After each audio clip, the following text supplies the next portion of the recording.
PR Connections Radio presents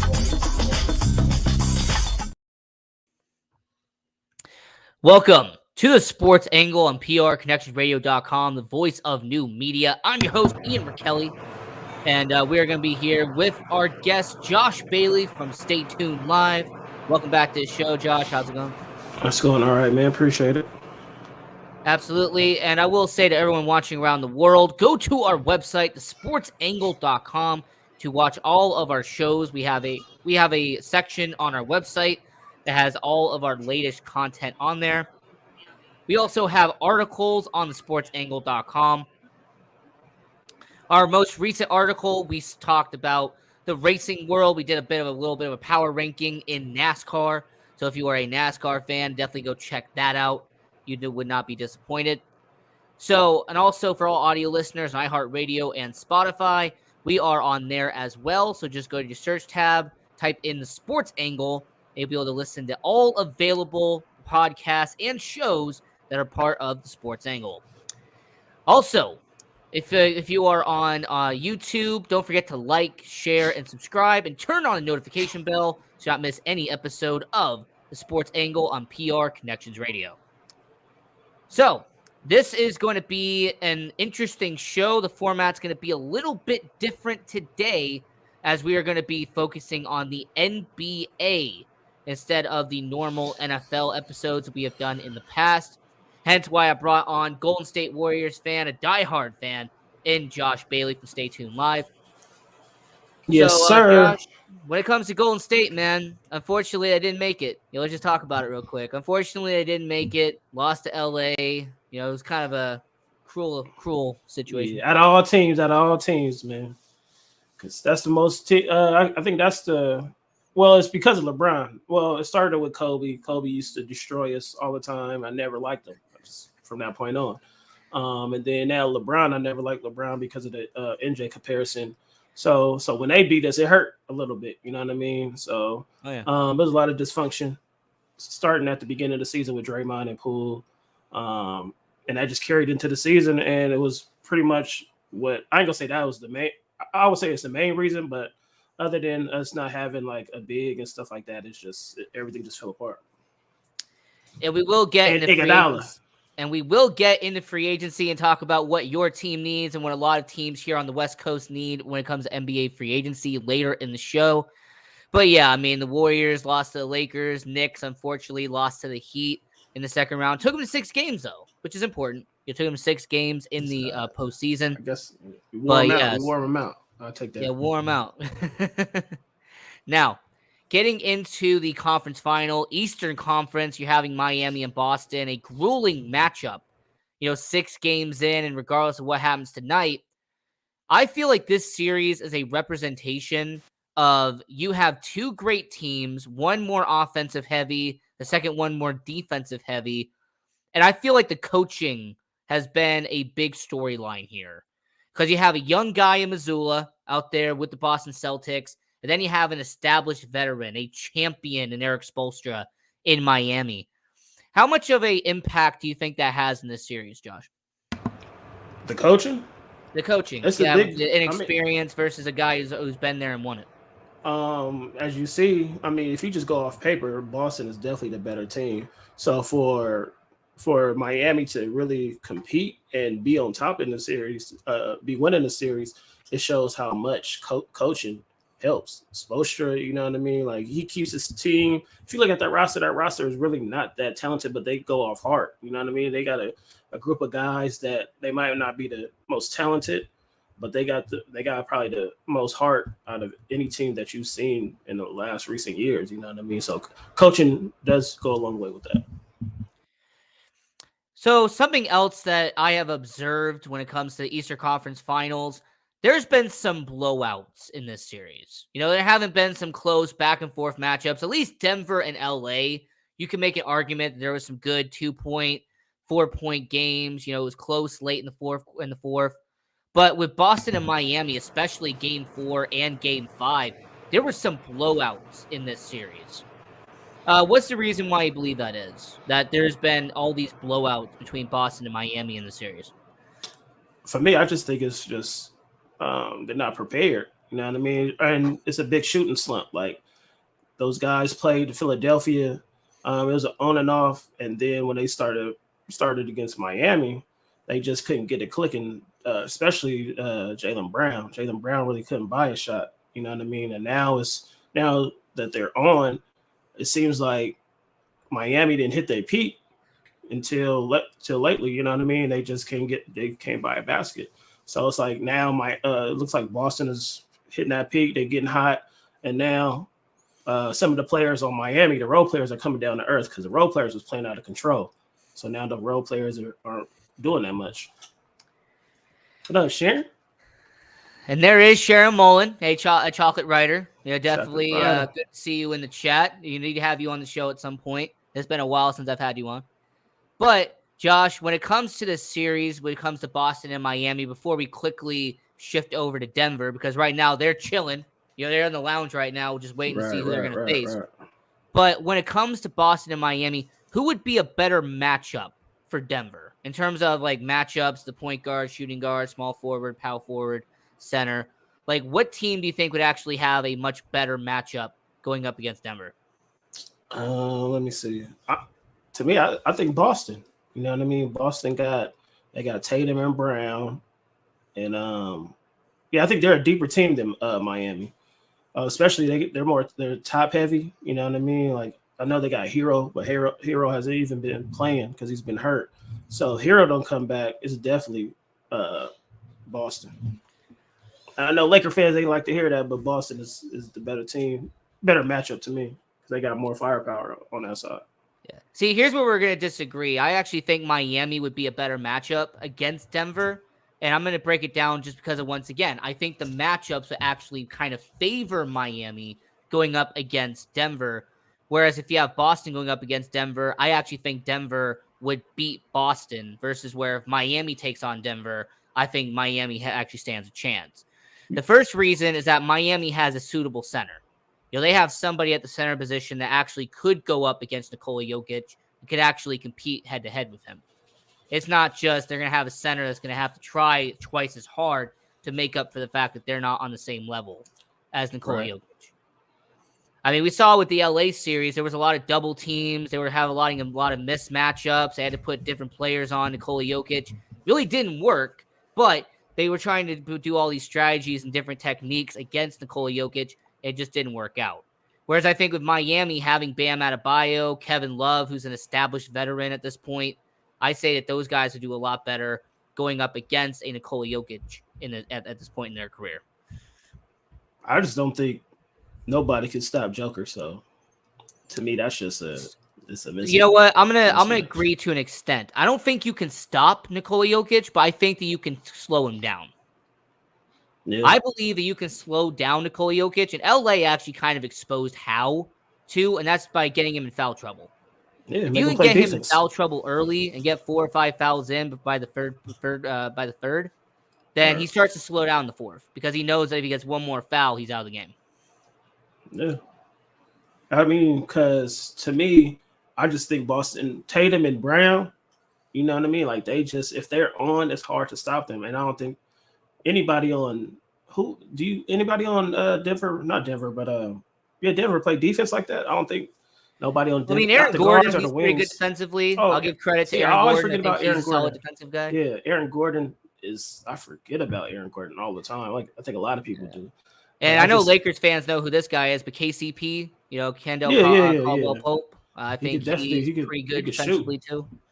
But just Brown and Tatum, if they both hot, and then their role players like Horford. Horford is a big key for them, and White too. So, yeah.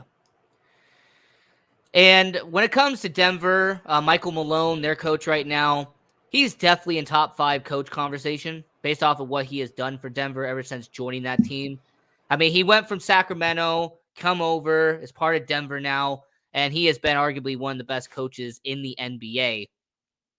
So would you put him top 5 in terms of like all the coaches in the NBA right now? If you had to do a ranking, he'd be top 5?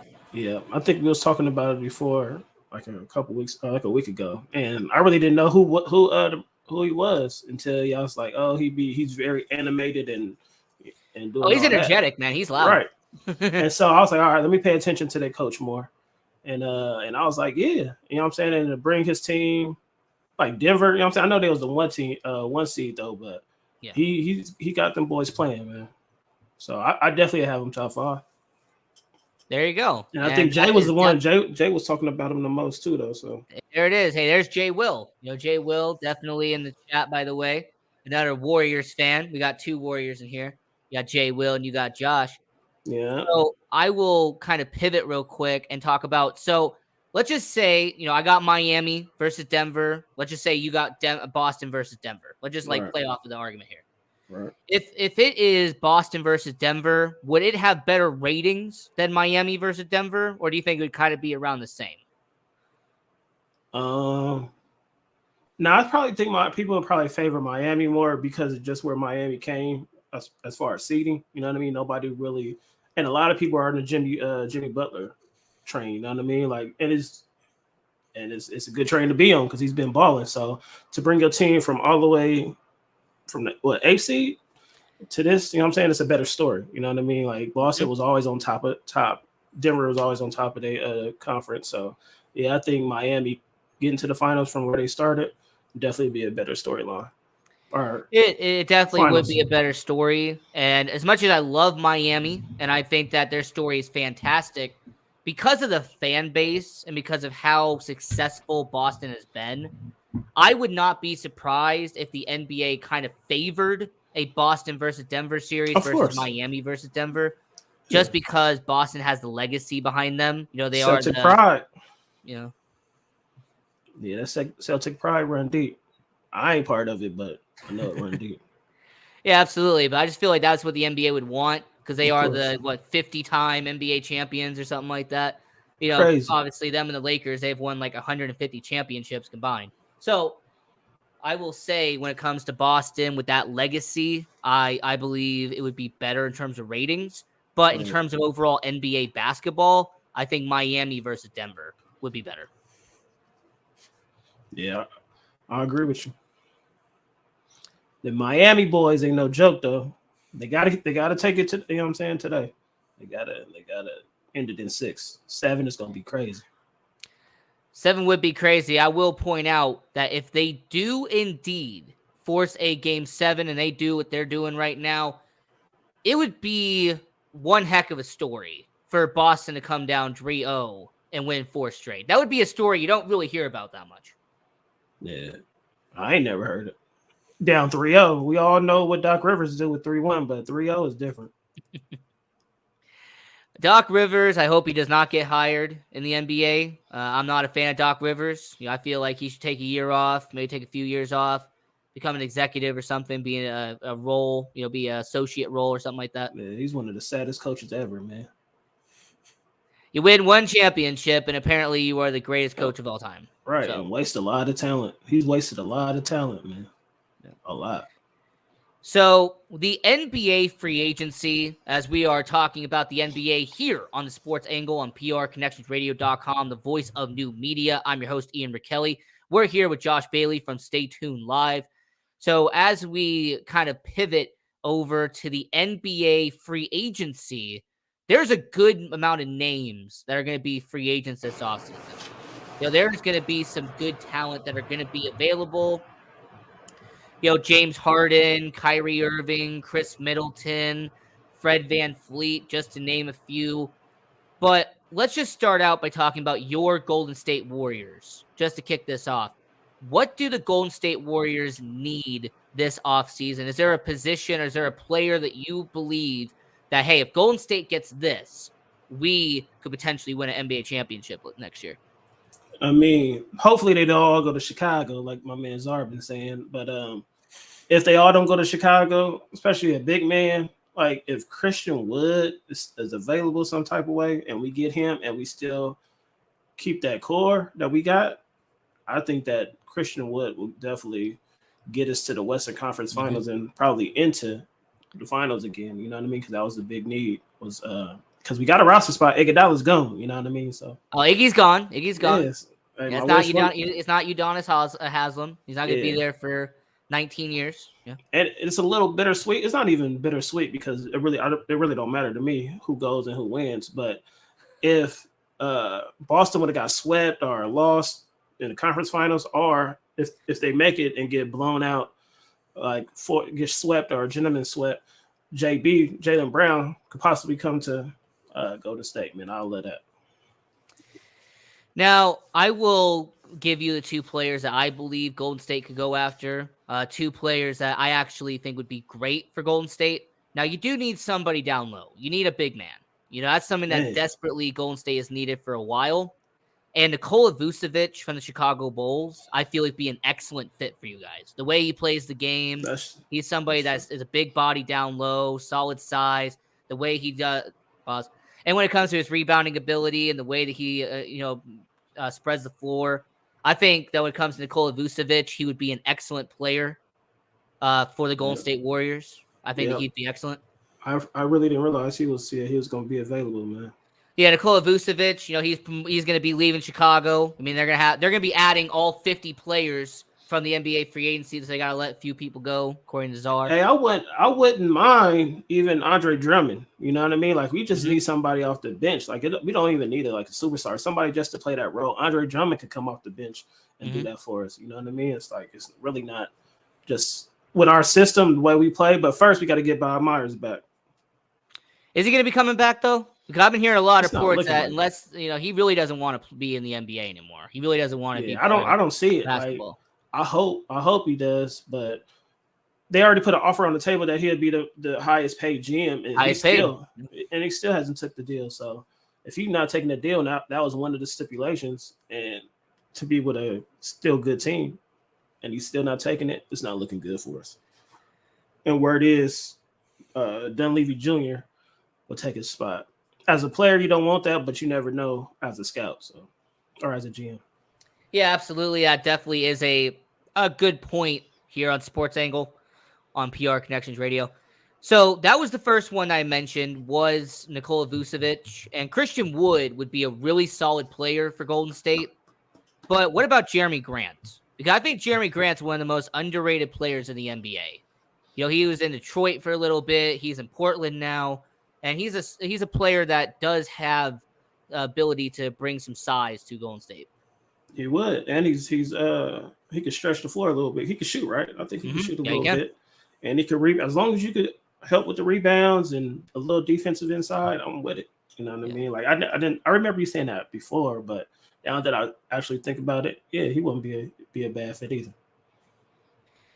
And there is going to be some very valuable free agents on the Golden State Warriors heading into the 2023 offseason.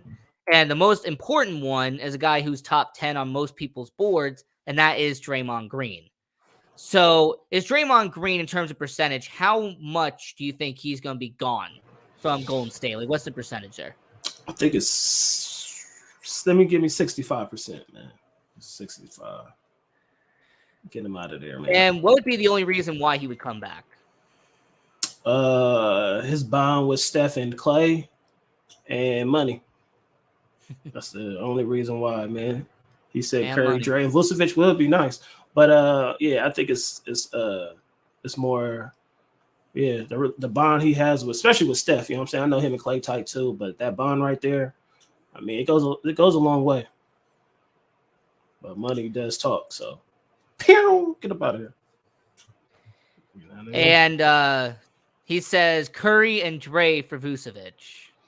Hey, Czar, you can't have all that nice stuff, man. You can't have all that nice stuff. If it's that Vucevic right there, we'll take it. I don't know. He might be. Now, there's also one more free agent that is from Golden State, and that would be Dante DiVincenzo. He's also going to be a free agent as well. He does bring some solid minutes coming off the bench. He's been very valuable in terms of being a shooter. Yeah. But with all the shooters that Golden State has, are they even going to bring him back though, or is there any possibility that they'll just let him go and bring in somebody else? And even though we got a lot of guards, he needs to stay. To me, him and Gary Payton, they kind of cancel each other out because they typically get the same player. They play good defense and they shoot the ball good. But I would keep them and drop some of the like I think his name Ty Jerome and some of these other Lamb and stuff like that. You could get rid of those guys and keep DiVincenzo, man, because I like DiVincenzo. He got to stay, man. He came up big for us. He's got to stay. Yeah, Josh gotta stay, baby. Stay tuned live. So he's got to stay. Hey, now gotta stay. Here are the financials of your Golden State Warriors, because this is very important heading into the offseason. Golden State has $209 million already tied up heading into next year. And that's only on 10 players, Josh. 10 players, $209 million. Is that past the luxury tax already? It's already past it. I mean, you've already shot past it. But when it comes to the Golden State Warriors, it really feels like, the last 4 or 5 years, they don't care about the luxury tax. We're winning. We're going to spend it, whatever. But Steph Curry, $51.9 million next year. That's a lot of money.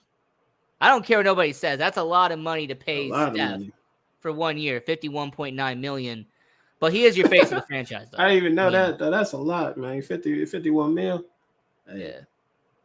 To shoot a basketball? To shoot a basketball, man. But hey, he's a top 10 player all time. I mean, I have him at number 8 in terms of the greatest basketball players of all time. I'll take that, man. So, if you want to pay for greatness, you got to pay $51 million, apparently. Nowadays. But the guy who's second behind him has a lot of question marks, Josh. And yes, he's been a long-time Warrior. He's been there for a decade. He's a splash brother. But $43 million for Klay Thompson. At this point in his career, is he worth $43 million for 1 year? For 1 year? Man, hell no. Klay, we paid him when he was hurt. You know what I mean? So we deserve a hometown discount with Klay, man. Like, he's not the same. Like, one of the reasons why he was a top player was because he was a great two-way player, a good two-way player. You know what I mean? Like, he was one of the top 5 two-way players in the game in his prime. But after those injuries, he's definitely not. He definitely lost a couple steps on defense. So he still can shoot that 3 ball, but he's not as valuable as he used to be because he doesn't play defense like he used to. Now, every year in NBA offseason, we see teams restructure contracts, right? We see it happen all the time. They restructure, or they try to, create cap space. They try to create room to bring in more players. And not only do I think Klay could be one of those guys they try to walk up to and say, hey, can we restructure your contract? Can we try to, do some things with your options? But Jordan Poole, $27 million for Jordan Poole. I have a feeling that they might try to restructure his contract too, no? $27 million for Jordan Poole? I would do if they're trying to keep him, I wouldn't do it this year. You know what I mean?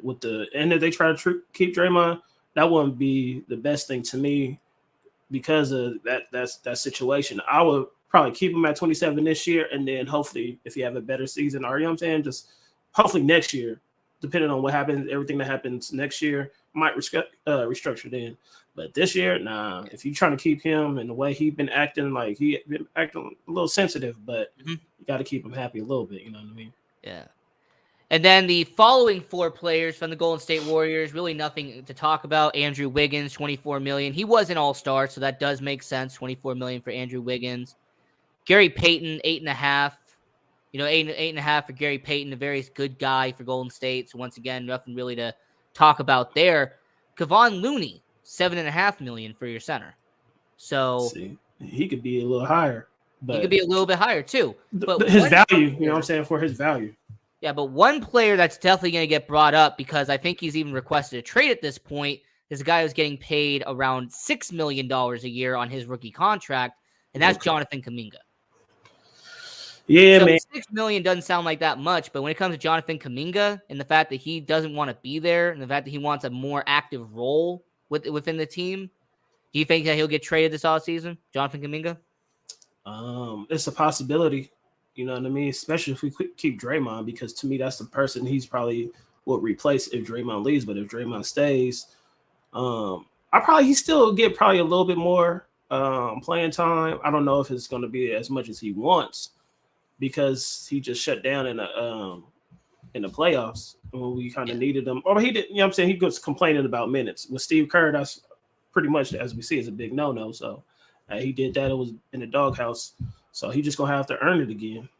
And if he don't like it, yeah, he's definitely getting up out of here because he doesn't want to be here. I don't want him to go though. I want Kuminga to try to develop a couple more years because I didn't like that we got rid of Wiseman now. Get rid of Wiseman. Yeah, James Wiseman is out there in Detroit now. Yeah. Doing decent. You know what I mean? Yeah, he's not doing a bad job. No. Nah. He rebounding that ball, what we need. So. And somebody asked, like, who are the top 5 centers in this free agency class? Well, Nikola Vucevic, he's number 1. I already mentioned him. Number 2 is Brook Lopez out there in Milwaukee. Established veteran, but he's been there for about 15 years now. So he's not, he's not what he once was in Brooklyn, but Brook Lopez is still there. You have Christian Wood. He's third from Dallas. Jacob Poeltl from University of Utah. Jacob Poeltl. He's number 4. And then Naz Reid from Minnesota is number 5. A lot of people forget about him because he's a backup. I forget about Reid. He's a backup to Karl Anthony Towns and Rudy Gobert and all that. But yeah, he's number 5. Like I said, I like Reid, man. He used to give us this past year when we played against Minnesota. It wasn't Cat. I think Cat might have been hurt, but Reid, yeah, he did some damage to us down low. He was getting a lot of offensive rebounds, and yeah, I like Reid. Yeah. And I will also mention the power forwards since I am already here. So Draymond Green is the number 1 in terms of the power forwards. So Draymond Green, is he going to be with Golden State? He's not going to be with Golden State. We'll find out this offseason. Number 2 is Jeremy Grant, who I already mentioned. Him being in Portland, he could be a good replacement for Draymond Green. These are free agents. I was about to say. Yeah, no. So for free agents, for in terms of power forwards, the top 5 power forwards in this free agency class. Number 2 is Jeremy Grant. Number 3 is the unicorn, Kristaps Porzingis. He's not what he used to be. Porzingis. I like Porzingis, man. Yeah. Hell. Number 4 is a little ironic, but number 4 is Sacramento Kings Harrison Barnes. What? As a power forward? Wow. I was top anything with Harrison Barnes, but a bum. Yeah, and then number 5 is George Niang.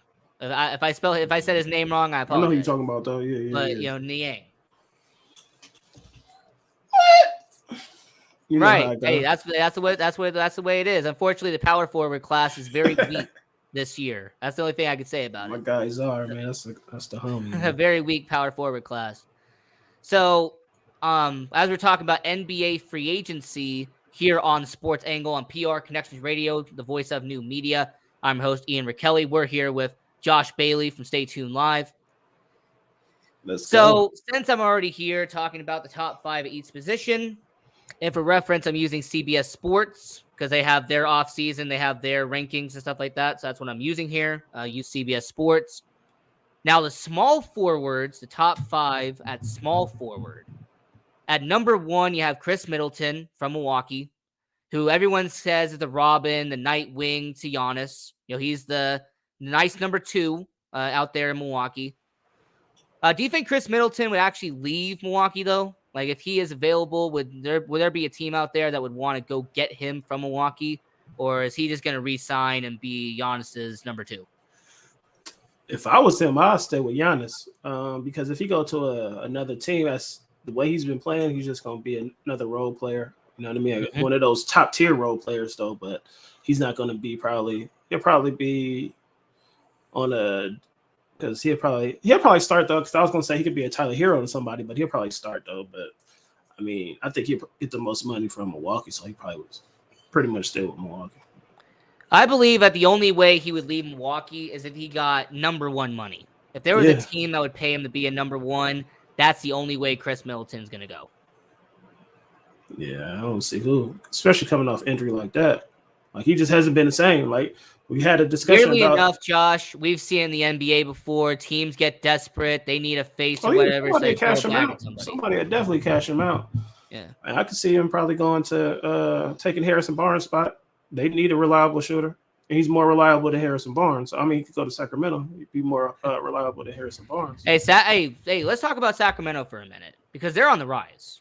Oh, yeah. Sacramento's definitely on the rise. And if they get one of these top 10 free agents, they could definitely be a contender next year. All right. I think like Middleton and Herder, like they got some shooters, and the rookie, he's a good. Well, he ain't a rookie now, but he's a good. I forgot his name. But yeah, you know what I'm talking about. He a good shooter too. So yeah, he is. Mitchell. Mitchell. Yeah, Fox. Mitchell. No, not Davion Mitchell. It's another one. I forgot his name. He was struggling at first, but he came on. I forgot his name, but yeah, that'd be a good look for them. Like anybody, like you said, any of those top 5 free agents going to Sacramento, yeah, they coming up.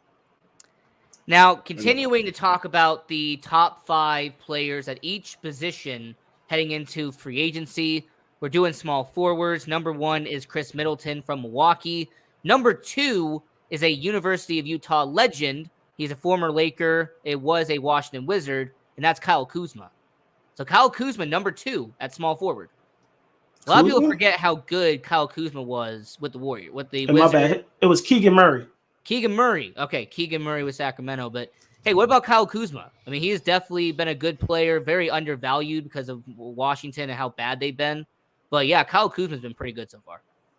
Yeah, like he was good before LeBron got there. He was good on the Lakers. It's just, you know what I'm saying, with LeBron coming in, he don't really trust younger players, but he's developed a lot after LeBron. You know what I mean? So I like Kuzma, man. He's definitely underrated, but people were saying, a lot of Laker fans were saying he was going to be better than Tatum, but definitely not. And we have seen actually the Lakers bring back former players like D'Angelo Russell. They brought him back. Dennis Schroeder, they brought him back. Is it possible that the Lakers would bring back Kyle Kuzma? Is that a possibility? At the right cost, yeah. At the right cost, indeed. Now, number 3 in terms of small forwards is Memphis Grizzlies' Dillon Brooks. That's a little bit controversial. I mean, Dillon Brooks is definitely a good player. You know, came from Las Vegas. He went to Finley Prep.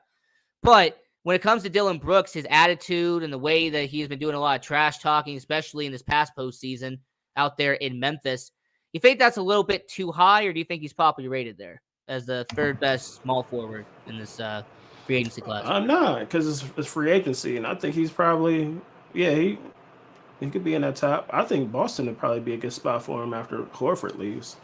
I think he should go to Chicago. That's what I'm going to say. I think he definitely should go to Chicago. He definitely would be a good player there.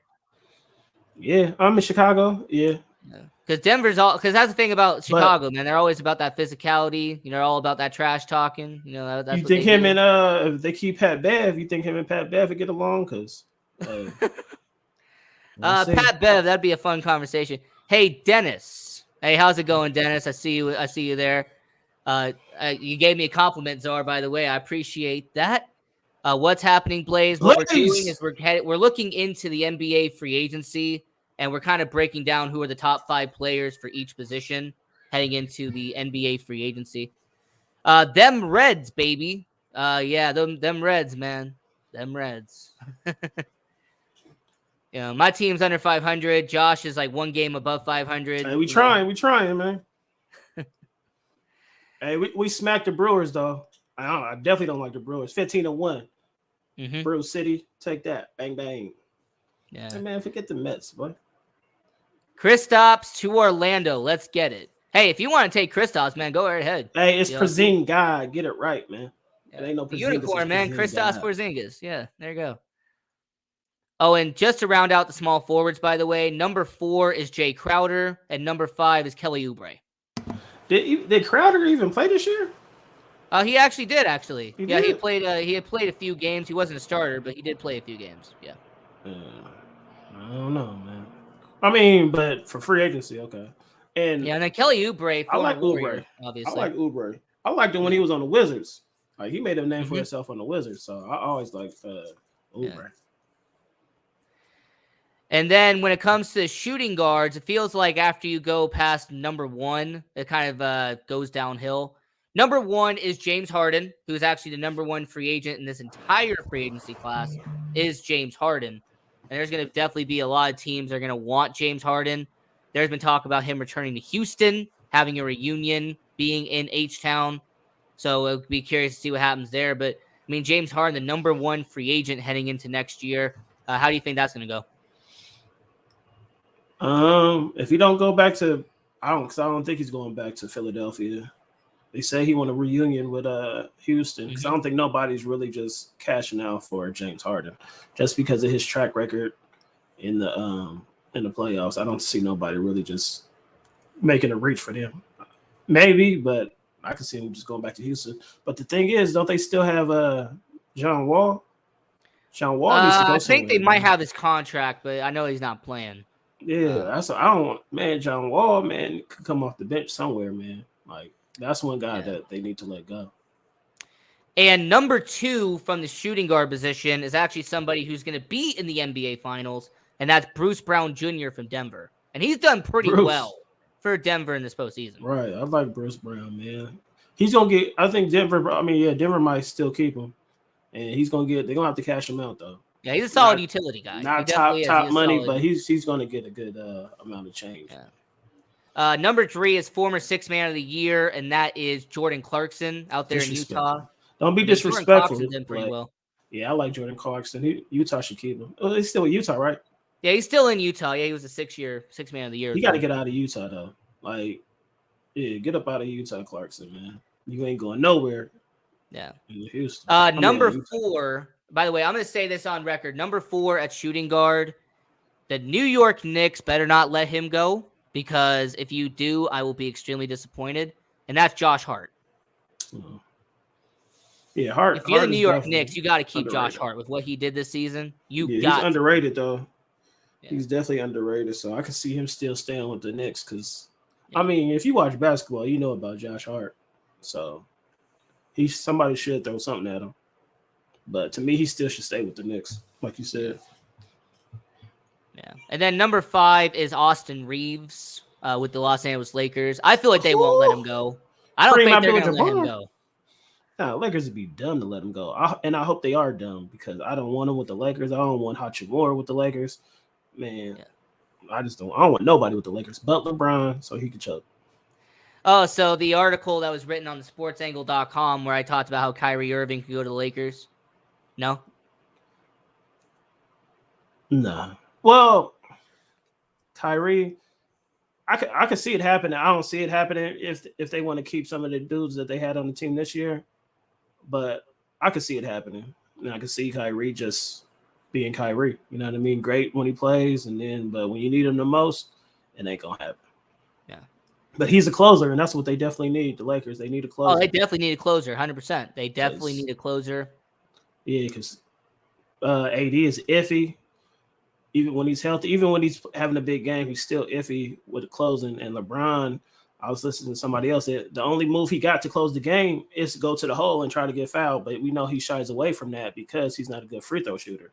He doesn't have a consistent jumper to go to like a Kobe or MJ or, you know what I'm saying, somebody else in this league. But he's on that level, though. You know what I mean? He's on that high level like Kobe and MJ. That's what people put him on, so. Yeah, he definitely on that same level. And the point guard position for this free agency, I think is kind of deep, this free agency class for point guard.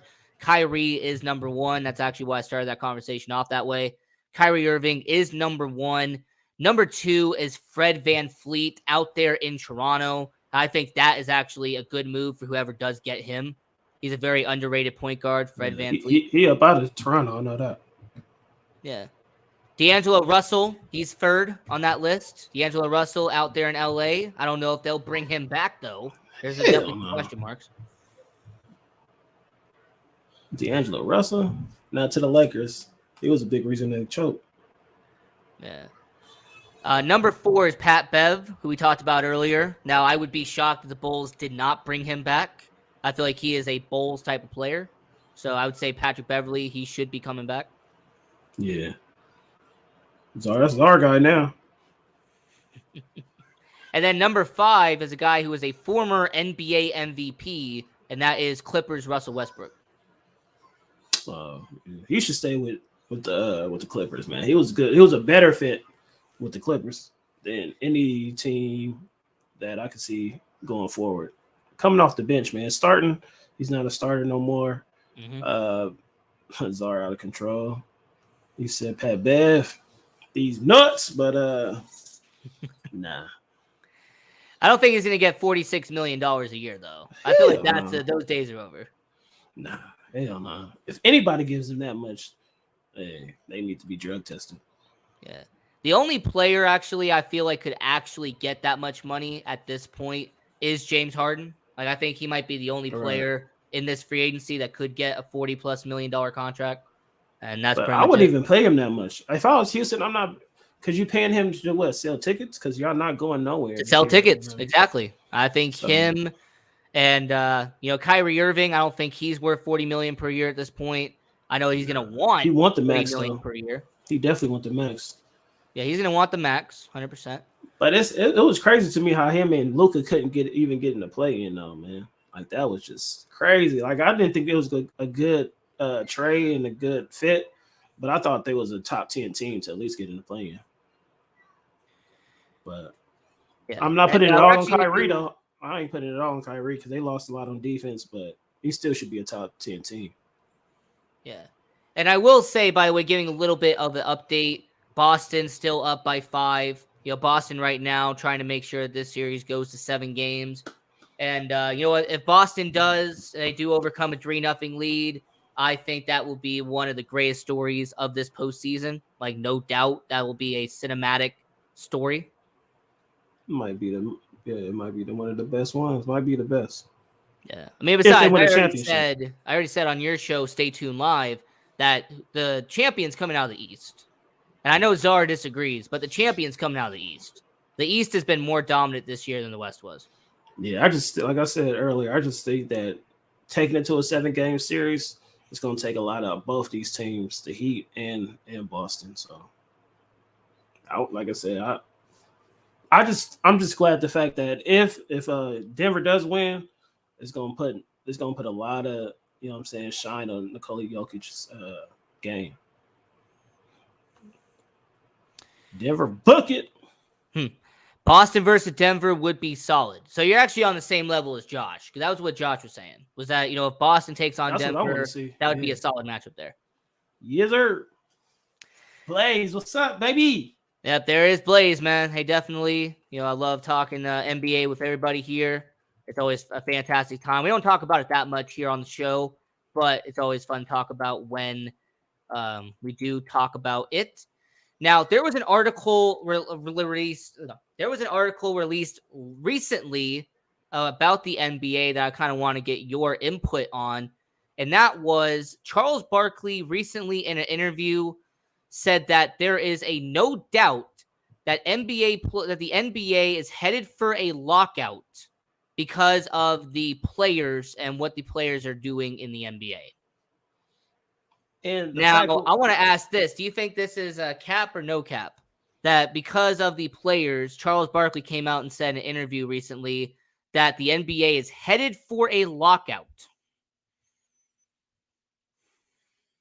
But what are the players doing to really cause him to think that? They bringing a lot of money to the NBA, probably more than ever. So I don't really see his logic in saying that it's going to cause a lockout. I mean, here's a direct quote. Okay. Well, here's a direct quote from Charles Barkley about the whole situation. Right, I saw that. Now, he said, and I quote, "You can't take my money and then say you want to divorce me in 6 months to a year." He also continues, "You can't take all my money and then say, hey, I want a divorce." Kevin Durant. Right. So I'm pretty sure that the next thing to come out of the CBA, there is no doubt in my mind that these guys are going to get locked out, and end quote. No, I think they get it's going to be an agreement, man. Like most players don't do. Most players don't do that. You know what I mean? You got a handful of players that you know what I'm saying, they don't like their situation after they sign and force a trade because that's just how good they are, like Kevin Durant. But I mean, it's not that many people that hold that much weight that do that. You know what I mean? Because I could see Damian Lillard doing that the most, and he's loyal. You know what I mean? It's not too many players that's as loyal as Damian Lillard. Some say it's stupid because Portland is not that good of an organization, but I don't think so. Like I said, it's not that many people other than a handful that's actually doing that. Now, I will also point out that when it comes to collective bargaining agreements, the NBA's current deal with the NBA's Player Association, I believe, is up by the end of the decade. So I'm going to say to you, when it comes to Charles Barkley, I don't think that there's going to be a lockout this year. I don't think there'll be a lockout next year. But what I won't be surprised on is at some point by the end of this decade, I think if the pattern continues and we start to see what we're seeing now, if I it's think more, probably by the end of the, but within a couple of years, I could say a lockout. It could probably happen. Probably by the end of the there's always a decade. chance. I just don't see it. I'll be surprised if it happens. I mean, we had MLB did their lockout not even a year ago. Czar would remember that. Like in 2021, MLB had their lockout and they canceled spring training and they had to delay the season because they were doing a lockout for MLB. Dennis said if Boston pulls it off, they're gonna win the finals. If Boston pulls this off, they will win the finals. Yes, I absolutely agree with you. I think that is a interesting situation.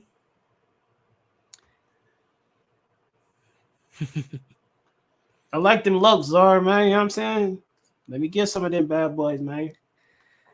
Yeah. Now, I will say, but when it comes to lockouts, I already said that MLB, they already did theirs. NBA hasn't been about a decade since they've done it. But how about the NFL? Because the NFL, their CBA, with their situation, they haven't had a lockout in about 12 years now. And if you ever done any research, by the way, when it comes to like CBAs and lockouts, it feels like there's always a lockout every decade in the NFL. Yeah. Like it feels like, once per decade, they got to have a lockout of some sort. In the NFL? Yeah, in the NFL, like they had the referee lockout, then they had the last lockout. I think that referee lockout was crazy. I think that was more crazier than the playoffs the players because of it was and we suffered a lot in that game. You know what I mean? With the Hail Mary game, man, one of the worst officiated games ever. So. Yes, it was. Absolutely, it was. So. Like I said, MLB, that's not going to happen for a while because they already had their lockout. NBA, they haven't had a lockout since 2013. But I will not be shocked, Josh, if the next lockout is probably the NFL. I would not be surprised by that. Yeah, I can see the NFL before the NBA, for real. Yeah. And for all my NHL fans, by the way, their last lockout was in 2013. So that one's almost overdue now. The NHL, theirs is almost every decade. There's a lockout in the NBA. In the NHL. So yeah. I didn't know it was that common in the NHL. Yeah, in the NHL they had one in 2004, they had one in 2013, then they had one in 1995. So that's a lot for the sports. He said the game is crazy. So hopefully that means Boston is about to force a game 7, baby. That's exactly what's happening. Yep, that game is crazy. It's going to force a game 7. Game 7. Uh-oh. No, now, Ian, I got one quick question for you. If Boston wins, do you think Jimmy Butler is still a top 10 player? Yes, I do. Okay. I'm glad you said that. I mean, I said that I think that he's at 9 or 10. Like, there's some people going crazy saying he's top 5 or he's top 6. Like, there's some people who are saying that. I'm not going that far. I'm going to say he's at number 9, number 10. Just based off of what he's done the last few years. Man, I hope somebody come with me to say he a top 5 player, man. Like, for real. Come on, right, there's man. some people who are buying into the hype. There's some people who are buying into there's some people buying into the hype right now, and they're putting him that high. I don't do that. I think that he's around number 9, number 10. You could debate if he's 10 at number 10, but it's to me, it ain't no debate if he's 15. Right. But top, man, if you say top 5, man, slap in the moment. Like, there's a lot of people who are blinded by the moment. Like they look at like what's going on right now, and they're like, "Oh man, this guy's great. This guy's doing this and that," and it's not necessarily the truth. And if Armando, if you watching, baby, you one of them dudes always talking about living in the moment. You know what I'm saying? Ha ha ha. That's living in the moment. If you say he top 5, yeah, it's crazy. But like I said, he's around 9 or 10. I mean, I've done my top 10 before, and I'll do it again. To me, Giannis is number 1. He's the best player in the NBA. Nikola Jokic, he's a number 2. Luka, he'd be at 3. Steph, would be at 4. Joel Embiid would be at 5. Number 6 would be Jason Tatum. Number 7 would be KD. Number 8 would probably be, you know what, John Morant. I think John Morant is still a top 10 player in the league. Definitely. Number 9 would be Jimmy Butler. And then number 10, that's going to be tough. You said Tatum already? I already said Tatum. He's at 6. Oh, man. Hold on. You know what? At number 10, give me... give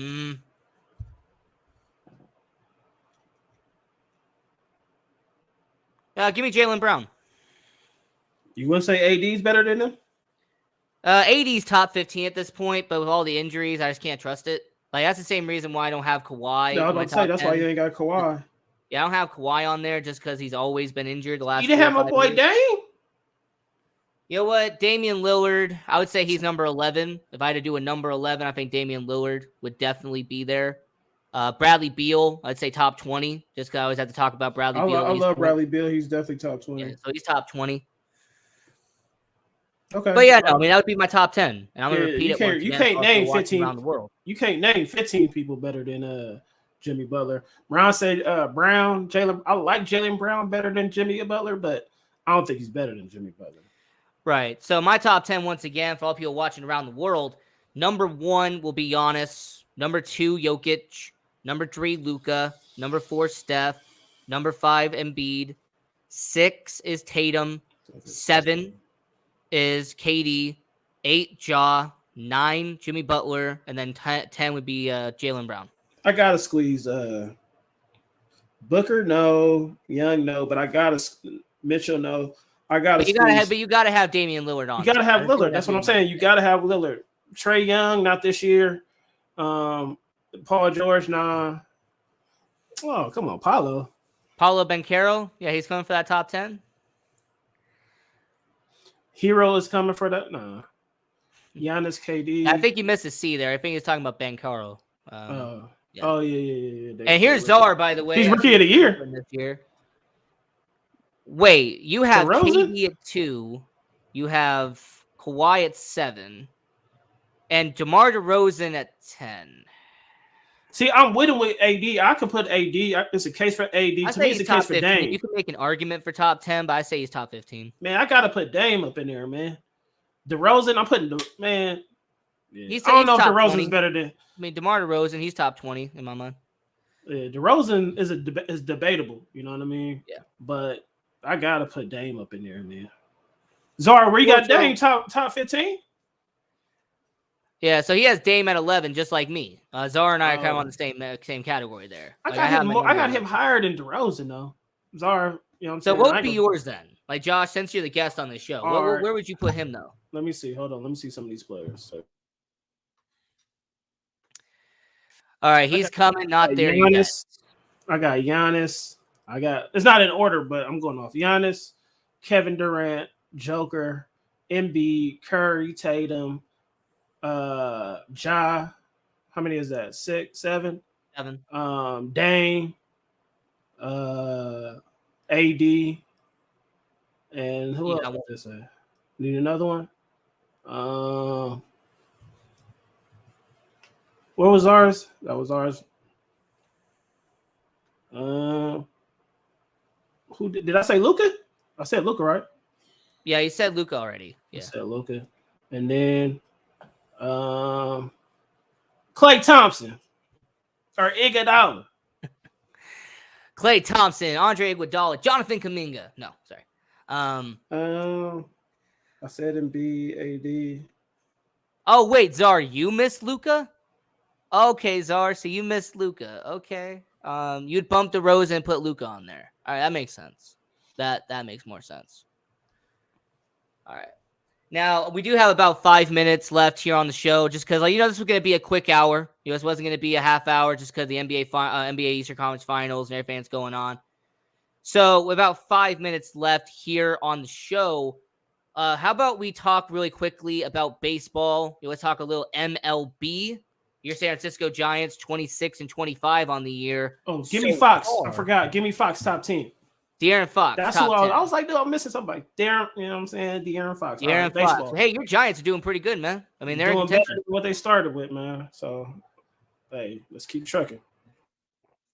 San Diego Padres are 5 games under 500. I don't think a lot of people, except me, expected them to be this bad. But Say it again, Ian. Say it one more time. I didn't expect San Diego to be this bad. 5 games under 500. But hey, San Diego, they get a bunch of old guys on their team, and then suddenly they're bad. Who knew?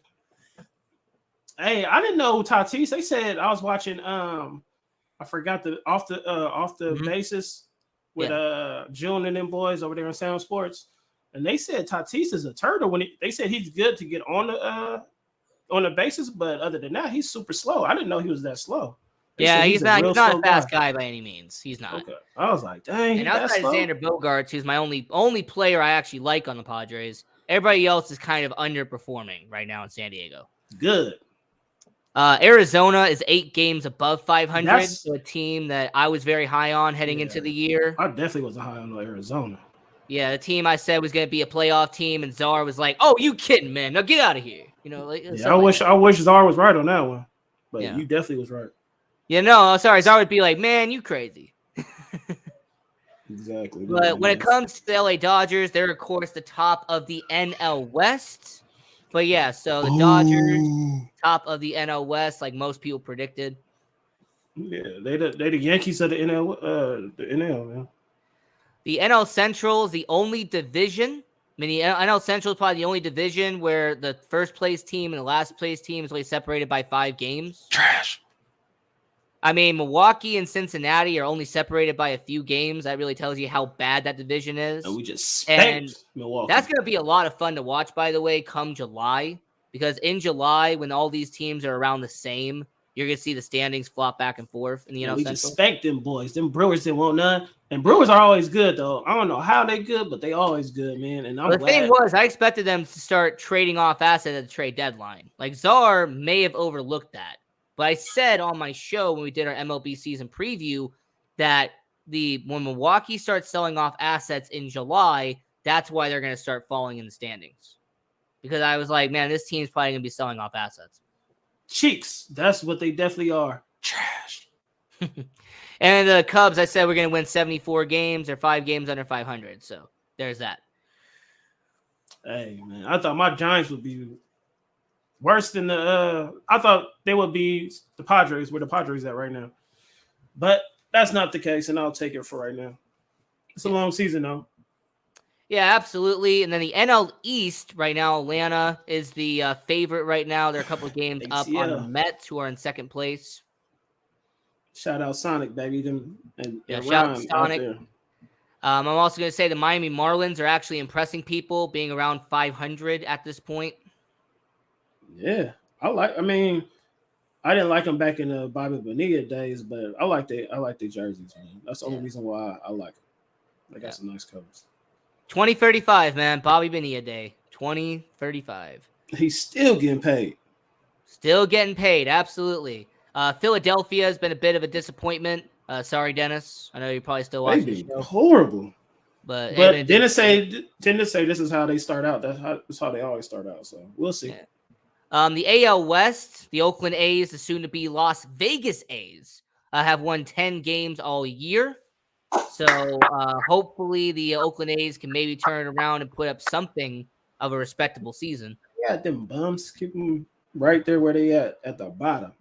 Hey, man. Hey, when they come to Vegas, though, I'm going to say this on record. When they come to Vegas, they're going to have to start spending money. When they come to Vegas, they're going to have to unload the vault.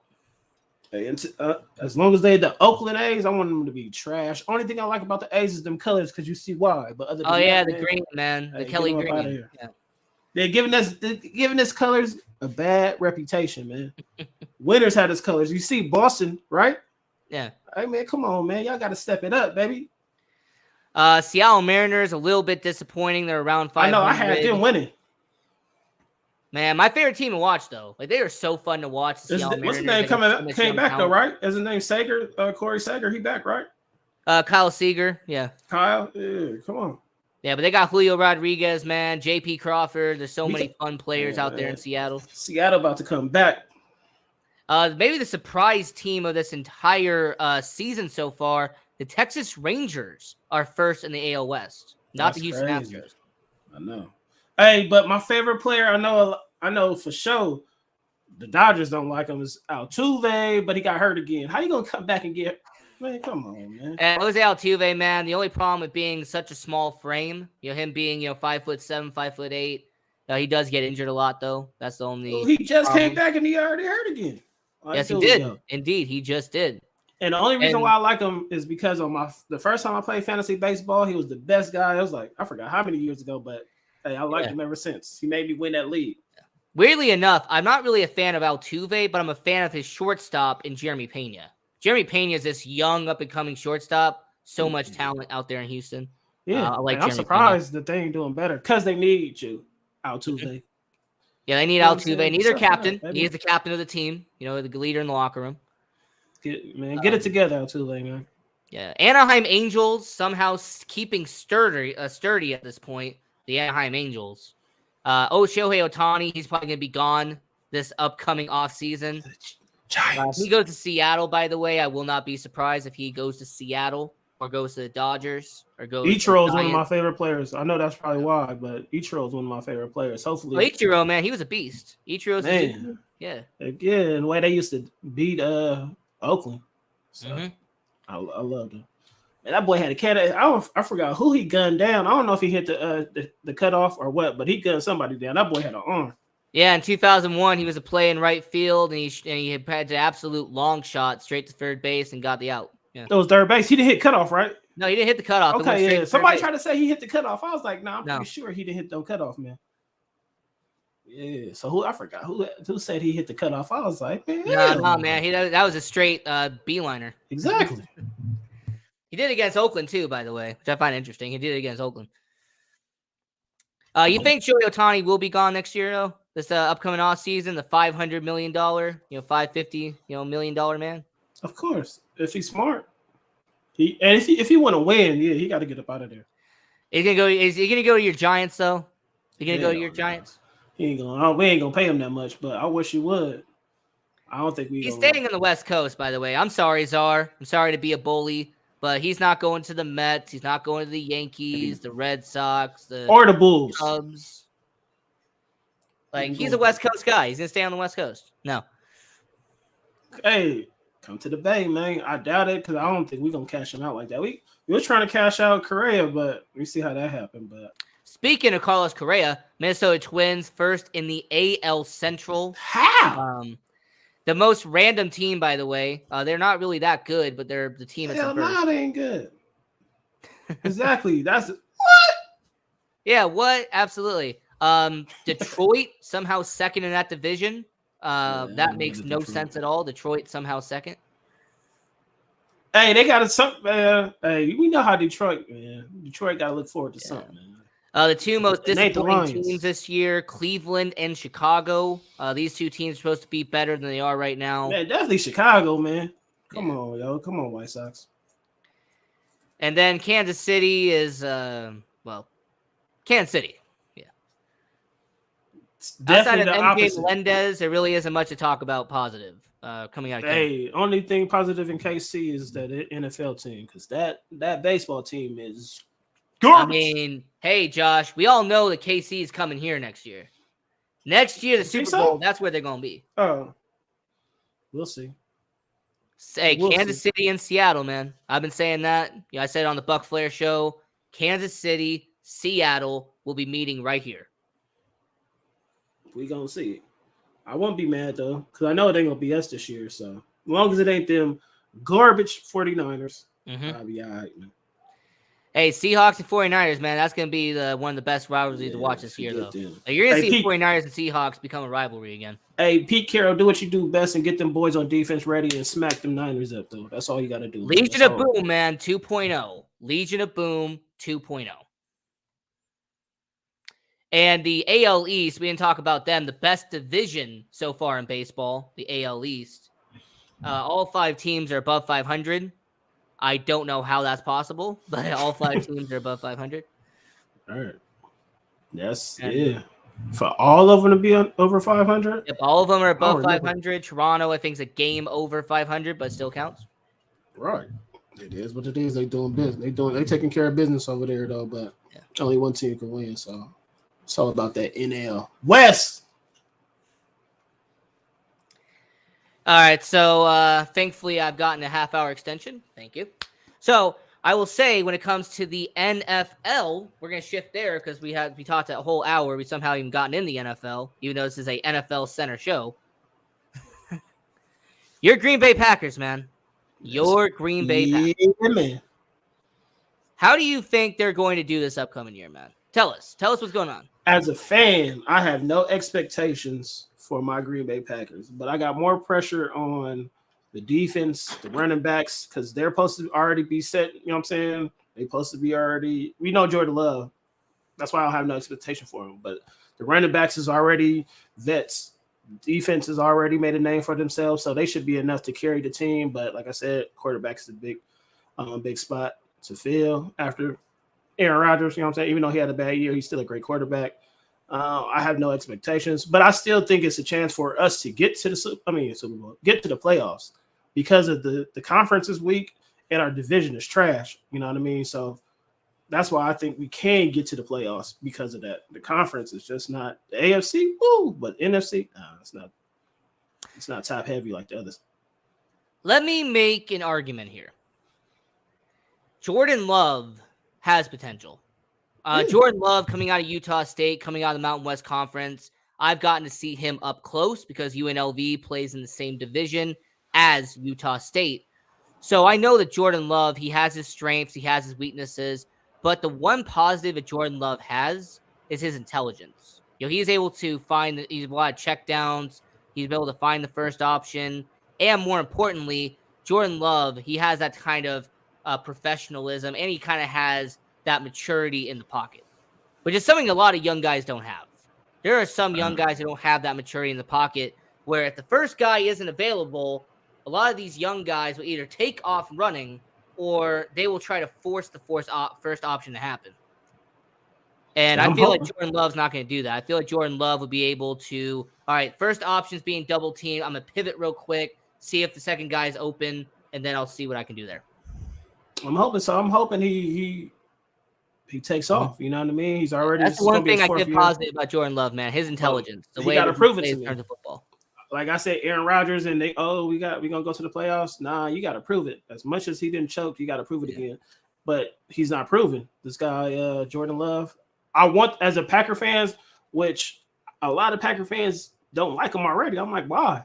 I didn't like when he was drafted at first, but I'm like, yo, why wouldn't you want this guy to succeed? Because you're a Packer fan first. I'm not a, Aaron Rodgers fan. I'm not just a player fan. I'm a Green Bay fan. So why not want to root for Jordan Love, man? I hope he's a guy, but he hasn't proven anything yet. So it is what it is. And I will say your weapons, by the way, Aaron Jones, A.J. Dillon, arguably one of the best running back duos in the NFL. I'm a big fan of what you guys got back there. Miami came back. You said what now? Oh, my bad. I said Aaron Jones and A.J. Dillon, one of the best running back duos in the NFL. One of the most reliable guys in the NFL. Exactly. That's why I put more pressure on them to help Jordan Love along the way. You know what I mean? Yeah. Now, I will say when it comes to the offensive line, the one aspect about Green Bay that they did during the Aaron Rodgers era that I feel like we'll be able to translate and we'll be able to continue with the Jordan Love era is that they made sure their offensive line was paid. Like, Green Bay always made sure that they were being protected when it came to the offensive line. Right. Exactly. So you having a solid offensive line, I think Aaron Jones and A.J. Dillon will benefit from that offensive line already being there. Exactly. Like, he has so much, like, the team is kind of set almost at every position other than, not position, but the offense, key spots is there, like the offensive line, the running backs. He has the wide receivers is still a question mark, and the tight ends because they're so young, but he still could, work with them. Dang, Boston won at the buzzer, huh? So But yeah, you know what I'm saying? And the defense. It's like, yo, he's coming in, he's not coming into a situation where they just a trash organization or a trash team and he got to rebuild from almost the bottom up. He's got to come and be a game manager for the most part and develop. And that's why I have no expectation for the first year. Yeah, absolutely. And I will say, yes, Game 7 in Boston. Boston. You know what? Whatever happens. And we'll see what happens in Game 7, Boston versus Miami. It must have been a crazy ending, man. It was a crazy ending. Absolutely. I got a TV monitor right here. So it was a crazy ending and everything that was happening there. But, you know, when it comes to the NBA, that's why the postseason is so valuable. I mean, the postseason, that's where memories are made. That's where the moments are being made. And that's where the legacies is made. And that's why me and Rashad is so much on Aaron Rodgers. You don't make your legacy in the season. You know what I mean? If that was the case, I think Brett Favre and Aaron Rodgers would be top 5 quarterbacks because Brett Favre won 3 straight MVPs, and then Aaron Rodgers won 4. So if you win it in, you know what I'm saying, if legacies is made in the season, that's what you want. But legacies is made in the playoffs, and they haven't been that big in the playoffs. Indeed, absolutely. They haven't been that big in the playoffs. And while we are talking about the Green Bay Packers here on the Sports Angle on PRConnectionsRadio.com, the voice of new media, I'm your host, Ian Raquelli. Voice of new media. Daily from Stay Tuned Live. And STL, baby, we in the building. STL, you're in the building. Absolutely. Now, when it comes to the Green Bay Packers receivers, a bit of a question mark. I know there's going to be a lot of people asking about that. But you guys took a tight end in this draft. It's one of the smartest moves I think you guys took, was Luke Musgrove from Oregon State. And I believe if you have a young tight end to help out Jordan Love, I think that was an excellent move by the Green Bay Packers. Now, I'm not going to sit here and say that Musgrove is going to become a top 5 tight end right away, but I believe he has the talent and the ability to eventually become a top 10 tight end in the NFL. So I like what you did during the draft. I think Luke Musgrove from Oregon State was a solid pickup for you guys in day 2. And I won't be surprised if Love and Musgrove develop some chemistry and do get some stuff going this season. Yeah, because, I mean, a lot of people say it, and I think it's true, that tight end is your quarterback safety blanket. You know what I mean? So you got to have that guy, a reliable tight end, and hopefully he's young, so it's going to probably hopefully it clicks right away or sooner than later that, you know what I'm saying, he definitely could be that safety blanket in the early years or beginning of the year, and then it grows into playmaking and stuff like that. So I'm with it because we didn't really use tight ends that much with Aaron Rodgers. You know what I'm saying? Tunyon had a big year a couple years ago, but other than that, JaMychal Finley and just a lot of them didn't pan out. You know what I mean? Because I don't know if he just didn't like going through to tight ends or what, but we didn't set up a lot of plays for our tight ends. Drafting 2 in Robert this draft. Tonyan is now a Bear now, which is kind of ironic. Robert Tonyan is now a Chicago Bear. I like Tonyan though. That's the thing. Like, I'm not going to bash him like other Packers fans do. Tonyan was cool. He got injured. He wasn't the same. But it was the year after. He might be better this year because it's 2 years after he got hurt. So, but Kmet, he definitely not starting over him. But he could be that second tight end that y'all might need because he got talent though. He just didn't pan out for us. Yeah, so I said this when we did our draft recap show here on the Sports Angle. Oh yeah, there was a trio. There was a trio of tight ends in this draft that have the potential to be top 10 tight ends. Michael Mayer out here in Las Vegas, Luke Musgrove out there in Green Bay, and then Dalton Kincaid in Buffalo. Yeah, I heard a lot about Kincaid, but I mean, he's a great passing tight end. He's not really for blocking, but he's a really good tight end when it comes to passing, getting open, and doing route running in terms of tight ends. Hopefully Kraft and Musgrave could be, you know what I'm saying, a little bit of balance, but so it won't just show your hand really. Like if one tight end come on you, it's pretty much a run pass, and the other tight end is a pass. Like, you know what I'm saying? Hopefully they kind of balance, so it won't tip. Yeah, hopefully they do. And I will say about Green Bay's defense, you have Jair. You have the best defense in that division. I feel like that's a hands down argument. Yeah, Green Bay man. have the best division in the North. Man, I got to talk about this here. Go ahead. I mean, when it comes to the Green Bay Packers, when it comes to your defense, it's actually a very underrated defense. I feel like a lot of people are not giving this amount of credit to Green Bay when it comes to defense. Yeah, Not only do they have a top 2 corner in the league in Jair Alexander, who, by the way, if it wasn't for PS2, if it wasn't for Pat Surtain, I give it to Jair you. Alexander would be that. number 1. No, you can have that. But, I like your corners. I actually think that you are very deep in terms of depth, in terms of secondary. I think your corners are very good. Safeties, they're good as well. I think your safeties actually do have potential. Yeah, Savage on that, but I think they got potential. Savage got to step it back up, man. But check this out with the defense. Dennis Holmes, if you watching, man, Jair Alexander did not stick Justin Jefferson that whole game 1. That's why he was so mad, because he didn't get to stick him to game 1. So the second game where he trailed him the whole game, you see what happened. You'd be like, oh, Packer fans don't want to bring up the first game, because Jair wasn't even sticking him like that the first game. He wasn't even sticking him 50% of that game. As you see, if you go back and watch that highlight, Jair Alexander wasn't on him. Nobody was on him. That's how open he was. Nobody was sticking him. But Jair Alexander stuck him the whole game in game 2. And what happened? Nothing. And nothing I don't happened. think it's a fluke. I don't think it's a fluke. Justin Jefferson is a top 2 receiver, but hey, not when he's playing against Jair, and that's what you like to see. You know what I'm saying? You like to see rival teams go back and forth like that. Yeah, see, Green Bay is on the rise though, and Minnesota is rebuilding and pretty much stripping away their entire roster. So now I will say, King Czar, you say Diggs and Jair? A quarterback. Diggs and Jair, that's your top 2, huh? Czar is Diggs and Jair.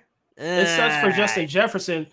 It's like what Minnesota fans, y'all get all these top talented players: Randy Moss, Adrian Peterson, and Chris now what's his name? Justin Jefferson, and y'all waste their careers, man. Like, man, y'all gotta stop getting these players and wasting their careers, man. Like, for real, Detroit the same way, man. Detroit got the same way. They had all these good quarterbacks. Wasted their careers, man. You had a top 2, some say a top 3 receiver of all time. You know what I mean? And then you got, I don't know how you rank AP, but in his prime, when he healthy, that boy was, man, a beast. I think I had him either number 6 or number 7 in terms of greatest running backs of all time, which is an insane accomplishment, by the way. Exactly. On that team, and what didn't do nothing with him, man. Because I don't know what I mean, there you go. And people can say about the Bears and the Packers, but don't we got the most players out of those 4 teams? We got the most Hall of Famers, though. You know what I mean? Yeah, I think the Bears and the Packers, I think they combined for a huge percentage of the Hall of Famers in the Pro Football So we don't waste players' careers, though. You know what I mean? Hey, as far as rings combined, we usually get some of our players some rings, though. The only argument the Minnesota fans are going to have, Josh, is at least we're not Detroit. And I give it that to them, because they wasted Barry Sanders' career straight up. And Calvin Johnson, too. And Calvin Johnson, man. Bums. Now, let's stop bashing Minnesota and Detroit, and let's get back on topic. So, the Green Bay Packers, I think that they actually could win that division. I know a lot of people go, what about Detroit? And I go, have you seen Detroit's defense and how they pretty much did nothing to improve it? Like, exactly. Detroit really didn't improve that defense very much from the year before. And that defense was terrible. Like, that defense is why they lost a lot of games. Exactly. And that's what you could say about, because Aaron Rodgers didn't lose all those games, but Aaron Rodgers in the regular season, we had a trash defense, but we had Aaron Rodgers to put us, run the table, relax. You know what I'm saying? And you put that trash defense on his back and won them games. They have Jared Goff. You know what I mean? Jared Goff might be the best quarterback in that division, but he's still not that good. He can't take a trash defense, put him on his back, and make a playoff run. I don't think he could do it. You know what I mean? So will he do it? We'll see, but I don't think he will. I mean, I want everyone to remember that Detroit set a record, and I want to repeat this, an NFL record. It was the first time ever in history that an NFL team had the number 1 offense and the worst ranked defense at the same time. That had never happened before, by the way, that a team had the number 1 offense and the worst ranked defense at the same time. We was close, because when we went 15-1, our defense was doo. Exactly. And I will say that when it comes to Detroit, I'm not buying the hype. I'm not into the greasy spoon that Dennis is in. I'm just saying, like, I'm not really into the hype around Detroit. Ignorant Thinking podcast, man. That's why they call him the ignorant thinker, man, because he believes Minnesota's in Detroit. rebuilding, and Chicago's in the middle of a rebuild. So the way I see it, Detroit and Green Bay are the only two that are competing for that division. Chicago's not there yet, and Minnesota's rebuilding. Random spoons. You agree with that statement? There are essentially only two teams battling out for the division. The other two are rebuilding.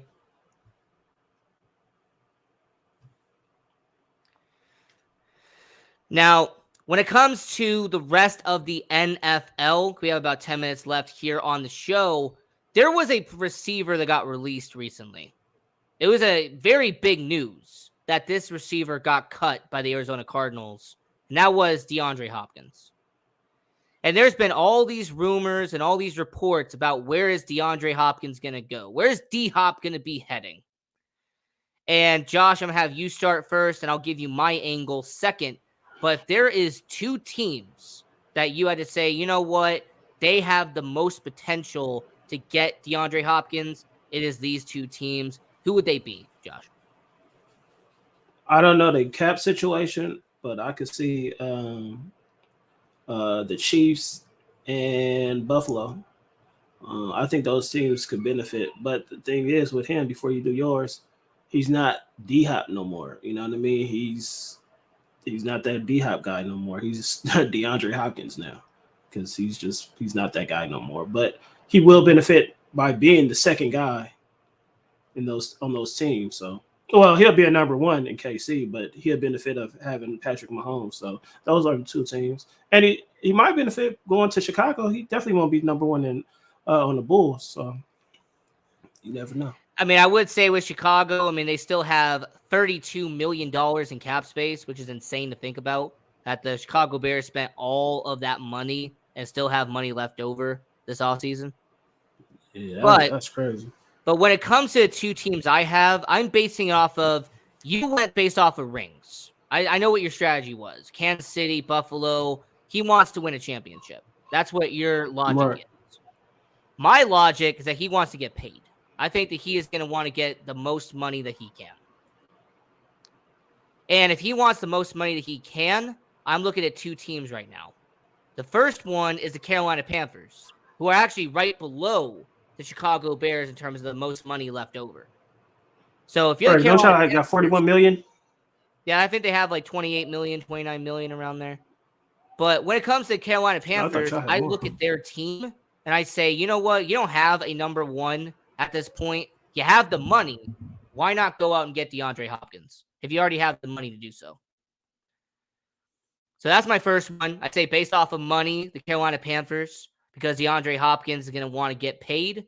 And the second one is a team right behind me, and that's the Las Vegas Raiders. The Las Vegas Raiders are going to want to get as much help to that offense as possible, and understanding that Devontae Adams is probably leaving at the end of this season, and DeAndre Hopkins would probably be a one-year rental. It'd probably be a one-year deal, if we're being honest.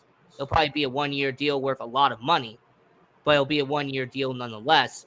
I would not be surprised if DeAndre Hopkins took a bag and came here to Allegiant Stadium and played at Las Vegas. That was my first thought when I saw the news. I was like, him and Adams would be crazy, which it would. Like I said, he's not that D-Hop guy no more.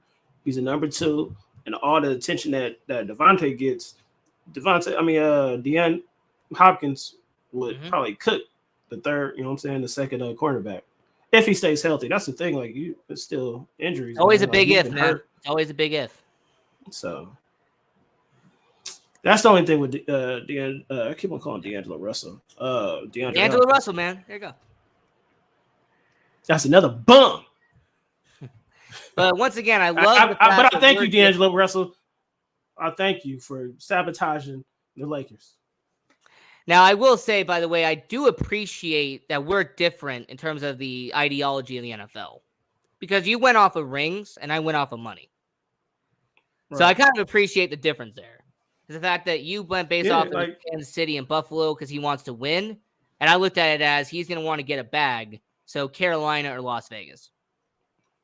Yeah, they all of them make sense to me, man. Like if you're trying to get paid, go to those teams that you mentioned. If you're trying to get a ring, hey, you can go to the two teams I mentioned. And since you mentioned Davante Adams, here's going to be a quick question for you and for everyone watching around the world. Is Davante Adams right now the best receiver in the NFL? Going off like the last 3 or 4 years, yeah. But if you're just going off recently, no, it's Justin Jefferson. But if I was told to choose one right now, I'm choosing Davante. Because he's done it with a less talented quarterback. So that's the reason why I'm giving it to him. Kirk Cousins is a bum too, but he's not a Stidham bum. You know what I mean?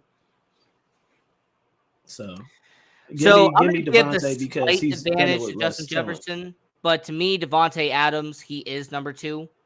Like Davante Adams is top 2 guaranteed. I feel like if you put him anything under 2, you're pretty much disrespecting the guy. If you have him anywhere under 2. Oh yeah. You can't talk. Hey, don't talk football if Davante is 3 and below. Man, you just can't talk football with everybody at sports with somebody that's gonna say Davante is under 2. Yeah, absolutely. There you go. You absolutely cannot do that. And there's definitely going to be a lot going on. And there's been all these reports coming out of Las Vegas that Davante Adams doesn't see eye to eye with the team. And then the next article comes out. He's excited to be here. And the next article is that he's going to want out. And the next article is that, he is excited that, he's going to have a bunch of new weapons around him and stuff like that. Very conflicting reports here in Las Vegas. It feels like every day I'm reading a different report. So, with Davante Adams, let's just play it safe. Josh, do you see Davante Adams playing out his entire deal with the Las Vegas Raiders? Or do you see him doing what Randy Moss did and after 2 years just go, all right, see ya? Only way he stays his whole entire contract if they get rid of that bum coach. If they keep that coach, he's going to want up out of there. I can't see him staying with the organization, that dysfunctional organization. Plus, you got that little, I ain't going to use that word, but that type of coach is just, what I'm saying, benefited off another quarterback. Man, come on, man. Davante ain't stupid. Davante going to get up out of there. And Davante, if you're watching, that Black Lemons hat you always be wearing that gear, that's from my barber. You know what I'm saying? One of the barbershops I go to, man, Davante be sporting that Black Lemons, man. So, shout out to Davante, man. Now, I will also mention that with Davante Adams, he's going to have a new quarterback, Jimmy Garoppolo. He had foot surgery done, and he should be back for week 1. But I want to know, there's this rookie quarterback they took coming out of Purdue, Aiden O'Connell. They took him in day 2. And there's been a lot of reports coming around about how there's a lot of potential around Aiden O'Connell. Like he could potentially, not this year, but next year, could be the quarterback for the Las Vegas Raiders.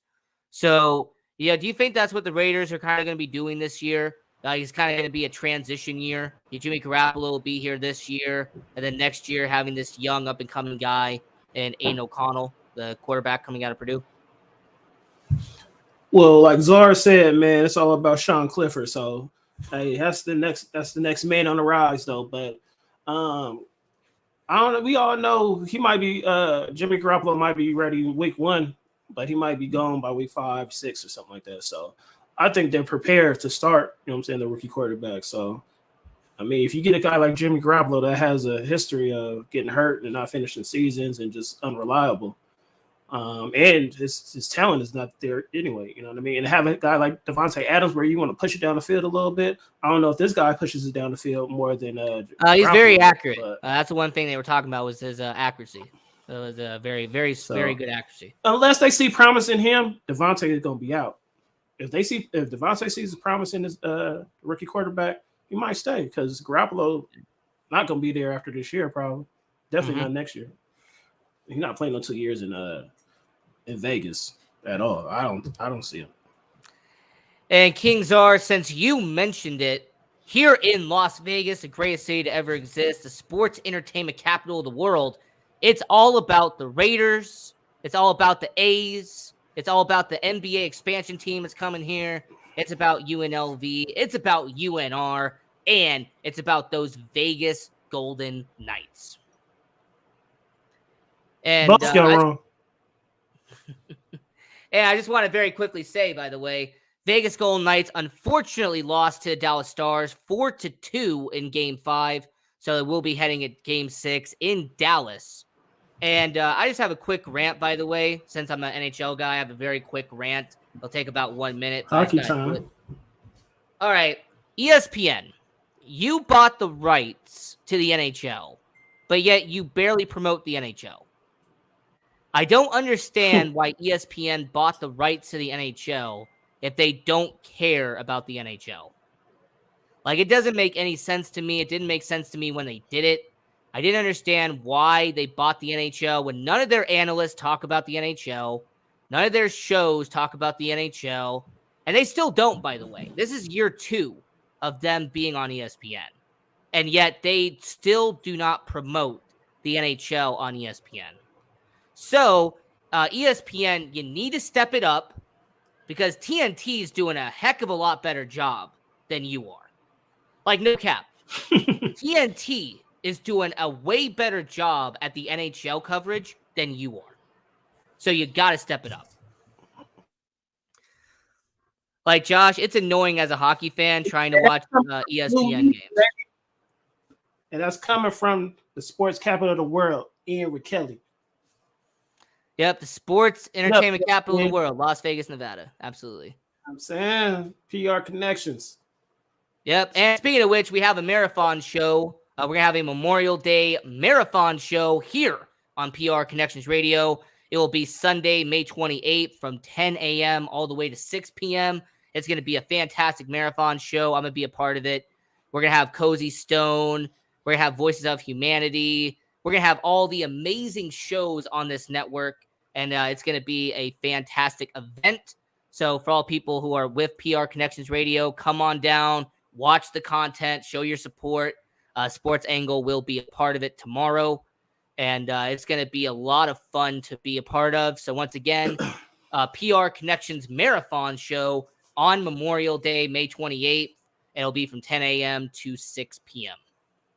Hey, Ian, real quick, man, because I'm about to get this too, so I'm gonna talk to you about it, man. If y'all ain't looking at that banner at the bottom, man, call in. You know what I mean? Y'all don't see the number? Y'all doing all that. I mean, I'm glad y'all commented and all, but man, y'all gotta call my man. We need to hear them voices, man. You know what I mean? If y'all want to be heard, man, call that number, man. 702-482-8159, man. Hit that line. That's what you got to do. That's absolutely what you got to do. We have a call-in number, and that's a fantastic way to engage with the show. And we have about 30 seconds left. So, Josh, I appreciate you coming on the show. Tell everyone where they can find you.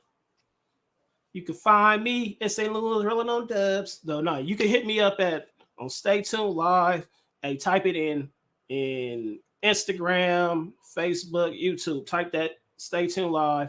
But we come on sporadically during the week. You know what I'm saying? Just hit that notification button. But if you want to catch us Tuesdays, 7 o'clock p.m. On the West Coast time, 10 o'clock East Coast time. So, hey, if you do the math, y'all the math wizards or whatever y'all time zones is. You got to know y'all time zones. So just check us out, man. Tuesday nights, though. Absolutely. Stay tuned live. It's a great show. I've been on it. I'm part of it. And definitely stay tuned live. Ian is part of the family, baby. Ian is part of Stay Tuned Live, man. Hey. Absolutely. Always part of the family. So this is a Sports Angle on PRConnectionsRadio.com, the voice of new media. Until next time, have a good one. Continue watching sport and go Knights. Go. Hey, man, watch your mouth, baby.